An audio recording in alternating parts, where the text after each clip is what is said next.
지금 왜 북괴 김정은이가 대한민국 것들, 대한민국 핵으로 우리가 점령할 것, 또 계속해서 대한민국 것들은 우리의 주적, 왜 대한민국 것들이라고 하면서 내부에 있는 한류와 기타 관련된 수사를 확대하고 있는지, 탄압을 확대하고 있는지, 왜 북한의 당 간부들이 경악하고 있는지 그 소식을 알려드립니다.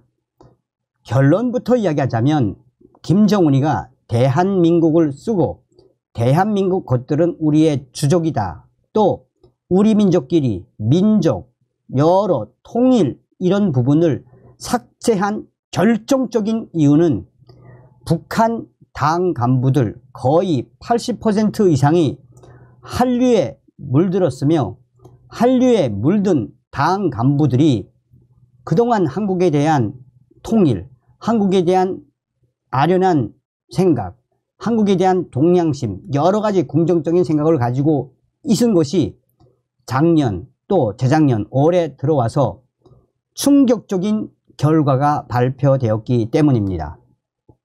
쉽게 이야기해 작년에도 대대적으로 북한 김정은이는 현재 김정은 본인에 대해서 북한의 2030 세대가 어떻게 생각하고 있는지 국가 보위성과 사회 안전성, 비밀 불확지 요원들을 시켜서 내부 여론조사를 한 적이 있습니다.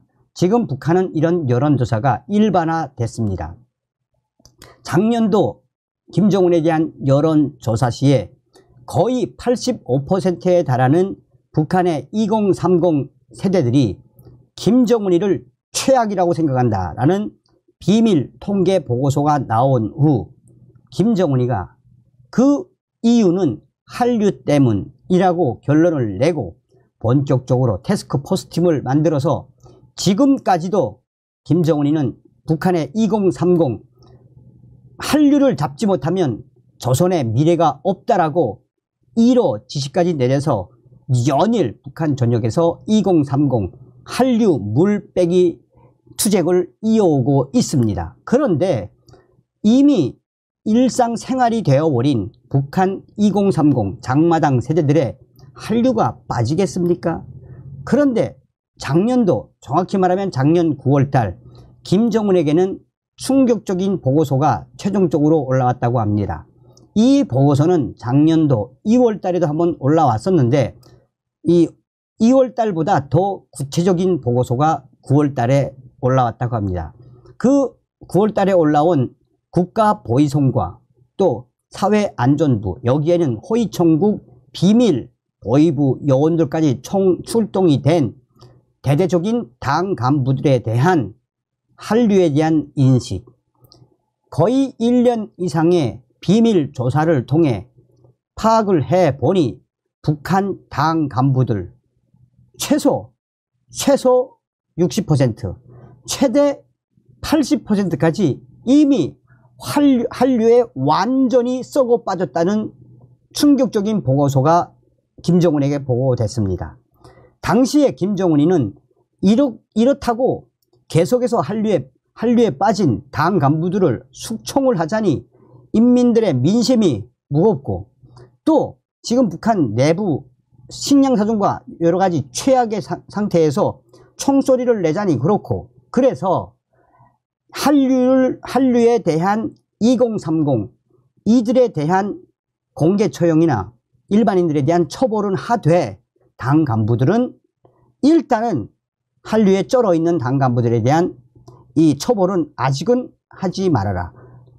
워낙 많아서 한류에 대한 미련과 한류에 미쳐있는 당 간부들과 그의 부인들, 당 간부 자녀들까지 어마어마한 한류에 미쳐있는 당 간부들의 충격적인 보고서에 김정은이는 안 되겠다, 이러다 보면 한류에 대한 또 남조선에 대한 동경심과 통일에 대한 미련함이 남아 있을 수도 있겠다, 이것을 싹을 잘라야 되겠다라며 평양의 주황장 소식통에 밝은 R 소식통은 작년 9월 최종 이 비밀 보고서에 의해 당 간부들에게 대놓고 남북은 같은 민족이 아니다, 너희들 당 간부들 통일 꿈꾸지도 마, 너희들 그렇게 한류에 빠져있는 또 한국에 대한 이 동경심을 가지고 있다 보면 다 쓸어버릴 거야 라는 결론이 났다라고 합니다.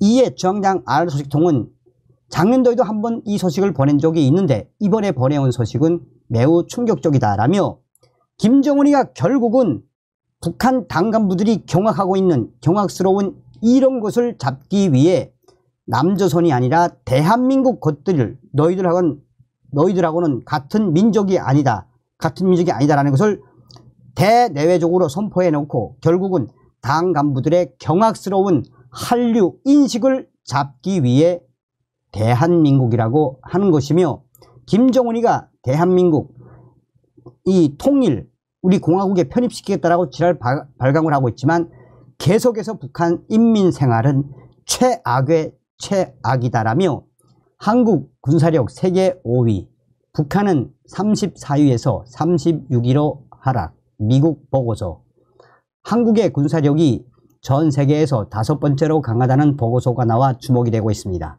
북한의 군사력은 36위에 그쳤습니다.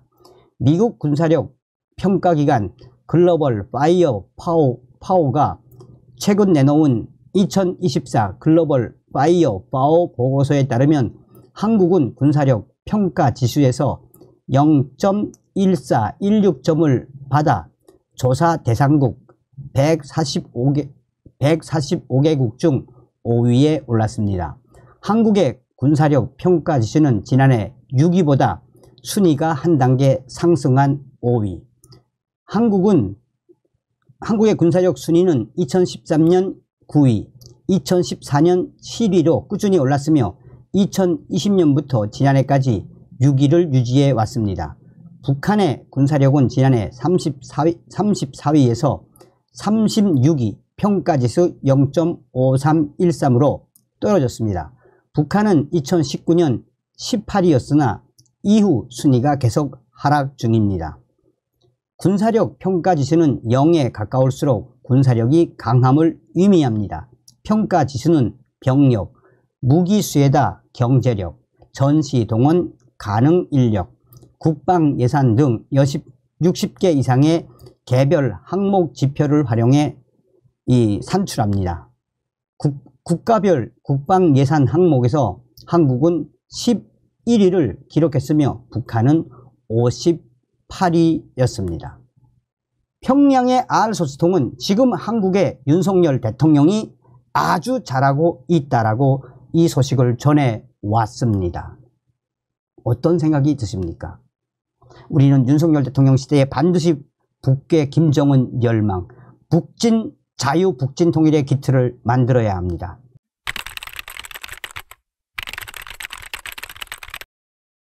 김영호 통일부 장관이 북한 김정은을 박살냈으며 북한 외교관 다수 탈북, 북한 뇌물, 내부가 난장판으로 변했다라고 작심 인터뷰에서 털어놨습니다. 정성산TV 좋아요, 구독, 알림은 큰 힘이 되겠습니다. 김정은이 대한민국 완전 점령을 언급했는데 의도가 무엇이라고 보십니까? 라는 기자의 질문에 김영호 통일부 장관은 북한은 적화 통일 생각을 바꾸지 않고 있는 것 같습니다. 그 다음으로는 북한이 식량난과 경제난으로 최근 굉장히 어렵습니다. 내부 문제를 외부로 돌리기 위한 의도가 있다고 볼 수 있겠습니다. 북한의 식량난이 어느 정도입니까? 김영호 장관은 곧 통일부에서 북한 경제, 사회, 실태 인식 보고서를 발간할 것입니다. 탈북민 6,350명을 인터뷰한 내용입니다. 탈북민들이 북한에 있을 때 김정은 집권 이후 경제 사정이 나빠졌다고 인식하고 있는 사람들이 2011년부터 2015년까지는 57.4%로 과반이었고 이후에는 더 늘어났습니다. 김정은의 통치를 경험한 기간이 길수록 그에 대한 평가가 더 부정적으로 나오고 있습니다. 백두혈통 권력 승계도 2016년부터 2020년 사이 부정평가가 약 55%로 절반을 넘었습니다. 김정은 입장에서는 내부적으로 굉장히 어려운 상황에 직면해 있어 그 책임을 외부에 돌리려고 하는 것입니다. 중동처럼 한반도를 상시 분쟁 지역화하려는 의도도 있는 것으로 봐야 합니다. 북한의 남남 갈등 유도와 안보 불안 조성에 단호하고도 절제된 대응을 하면서 한반도의 평화와 안정을 유지해 나가야 합니다. 대북 정책에 있어 윤석열 정부는 절대 북한에 끌려가지 않을 것입니다. 경제난은 대북 제재가 길어지면서 당연한 측면이 있지 않겠습니까? 김영호 장관. 북한 경제난은 구조적인 사안으로 김정은 정권은 세습 독재 정권의 딜레마에 빠져 있습니다.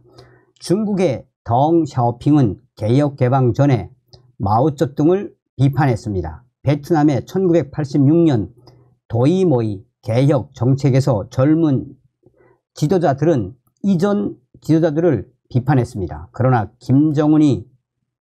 김정은은 할아버지 김일성과 아버지 김정일을 비판할 수가 없습니다.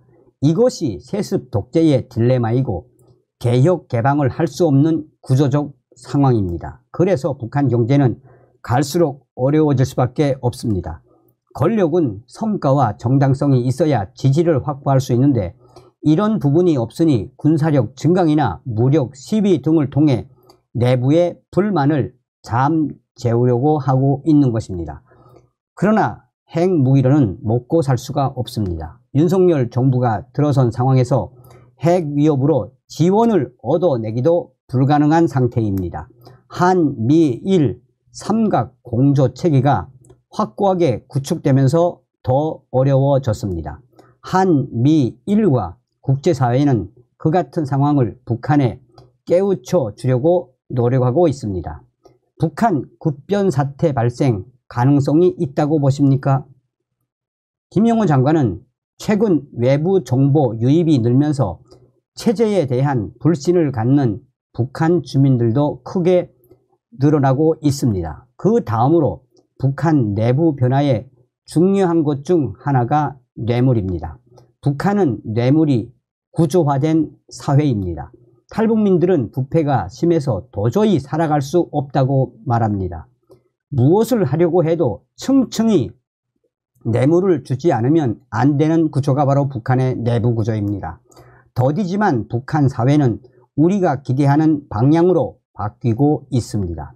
북한은 군사적으로 계속 위협하지만 우리가 확고한 억지책으로 평화를 유지하면 북한은 우리가 기대하는 방향으로 나아갈 것입니다.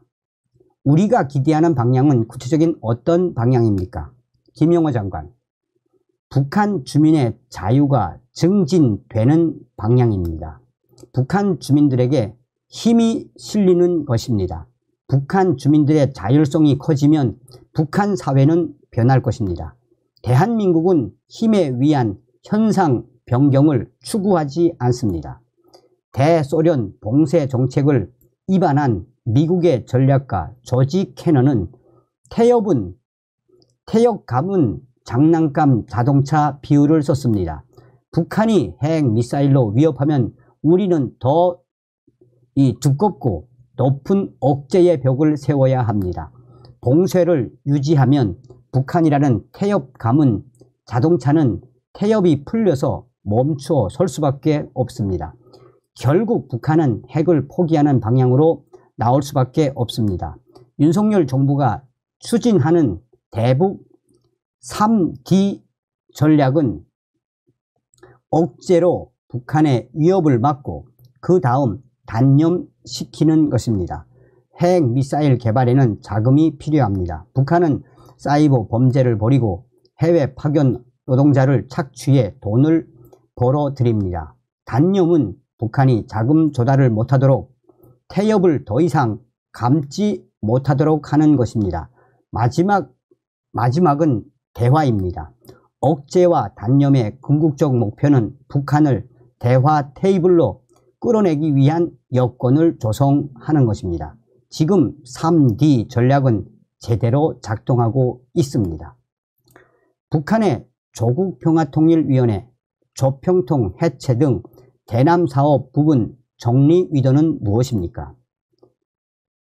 김영호 장관, 북한이 대남 기구들을 외무성 산하로 통폐합하려고 하는 것으로 보입니다. 우리를 흔들려는 저희인 듯한데 통일부는 헌법과 법률이 부여한 책무를 흔들림 없이 이행해 나갈 것입니다. 전임 문재인 정부의 대북 정책과는 확실히 다릅니다. 김영호 장관, 그렇습니다. 그렇습니다. 우리가 지금 현재 보는 현실, 이 문재인 정부와 윤석열 정부는 대북 정책 차이가 매우 큽니다. 문재인 정부는 북한이 핵을 폐기할 의사가 없는데도 핵을 폐기할 것처럼 국제사회에 얘기를 했습니다. 북한을 대변하고 다녔습니다. 탈북민 2명 강제 북송은 엄청난 잘못입니다. 자유를 찾아 대한민국으로 와서 귀순 의사를 밝힌 사람들을 생지옥으로 내몰았습니다. 문재인 정부가 살인자라는 확인되지 않은 이유를 덮어 씌웠습니다. 탈북민 전원 수용이 윤석열 정부의 원칙입니다. 탈북민 입국자가 눈에 띄게 늘지는 않고 있습니다. 김영호 장관, 그렇지 않습니다. 2022년 67명이었고 지난해에는 200명이 입국에 3배로 늘었습니다. 코로나 팬데믹 제약 요건이 없어졌기 때문에 앞으로 탈북민 숫자는 더 증가할 것입니다. 특히 최근에는 탈북민 중 고위층들이 많이 늘어나고 있습니다. 외교관 같은 고위층 탈북민들이 늘어나는 것이 특징입니다. 최근 외교관 탈북민이 들어왔습니까? 김영호 장관, 지난해에도 있었지만 여러 이유로 공개되지 않았습니다. 기자, 몇 명이고 어떤 경로로 입국했습니까? 김영호 장관, 다수의 북한 외교관들이 탈북해 국내로 들어왔다고만 말씀드리겠습니다. 지난해 탈북해 국내로 들어온 200명을 봐도 다양한 나라를 거친 탈북 루트를 통해 국내로 들어오고 있다는 것을 확인할 수가 있습니다. 북한 내부 상황이 좋지 않아 숫자를 예단하기 어렵지만 탈북민들은 계속해서 증가할 가능성이 큽니다. 탈북민 여성을 수용하는 제1 하나원과 남성을 수용하는 제2 하나원을 비롯한 대비책을 통일부가 세우는 작업이 필요합니다. 중국의 강제 북송에 대한 통일부 대책은 무엇입니까? 김영호 장관, 중국의 강제 송환 금지 원칙을 지켜야 한다고 요구하고 있습니다. 중국은 경제적 이주민이라고 주장하지만 받아들일 수 없습니다. 심각한 인권 유린이 우려됩니다. 지난해 채택된 유엔 북한 인권 결의안에 명시된 강제 송환 금지 원칙을 준수해야 한다고 지속적으로 중국에 촉구할 것입니다. 중국이 완력 국가, 군사력과 경제력은 키웠지만 대변하는 가치가 없는 국가, 중국이 완력 국가로 나온다면 국제사회로부터 제대로 된 평가를 받을 수 없습니다. 강제 북송을 논의할 한중 협의 채널은 없습니까? 김영호 장관, 박진 전 외교부 장관도 왕이 중국 외교부장에게 항의 친서를 보냈고 한중 각종 회담 때도 그 문제를 제기하고 있습니다. 한독수 총리도 지난해 시진핑 중국 국가주석을 만났을 때 탈북민 강제 북송 문제를 정식으로 제기했습니다. 저도 엘리사 베트 살몬 유엔 북한 인권 특별보고관, 줄리 터너 미국 국무부 북한 인권 특사, 데이비드 알턴 영국 상원위원과 영상회의를 하는 등 그 문제에 대해 적극적으로 대응해 나가고 있습니다. 북한의 군사 위협 고조는 위협인 동시에 대화의 문이 열릴 조짐으로도 해석되는데 북한의 대화를 제의할 계획이 있습니까? 김영호 장관, 솔직히 현재는 상황을 지켜보고 있습니다. 윤석열 정부의 담대한 구상은 상당히 전향적 대북 제안입니다. 완전 핵 폐기 단계까지 가지 않더라도 비핵화 대화에 나오면 식량 지원이나 인프라 지원을 하겠다는 것으로 상당한 융통성을 갖는 제안입니다.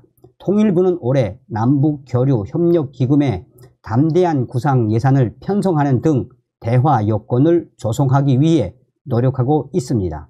코로나 팬데믹이 끝나면서 앞으로 어떻게 나올지 모르겠지만 현재 우리 통일부는 여러 가지 준비를 하고 있습니다. 북한의 군사적 위협은 안보 불안을 유발해 윤석열 정부의 책임을 돌리려는 의도로 보입니다. 4월 국회의원 총선거 전까지 더 심해질 것 같습니다. 어떻게 생각하십니까? 김영호 장관, 북한의 핵미사일 개발은 한국과 미국에 대한 군사 위협을 통한 김정은 세습 체제 유지가 목적입니다. 하지만 북한의 의도대로 흘러가지는 않을 것입니다. 북한의 핵 능력 고도화 및 미사일 위협은 한미일 자유주의 국가들의 더 강력한 대응을 불러올 수밖에 없습니다.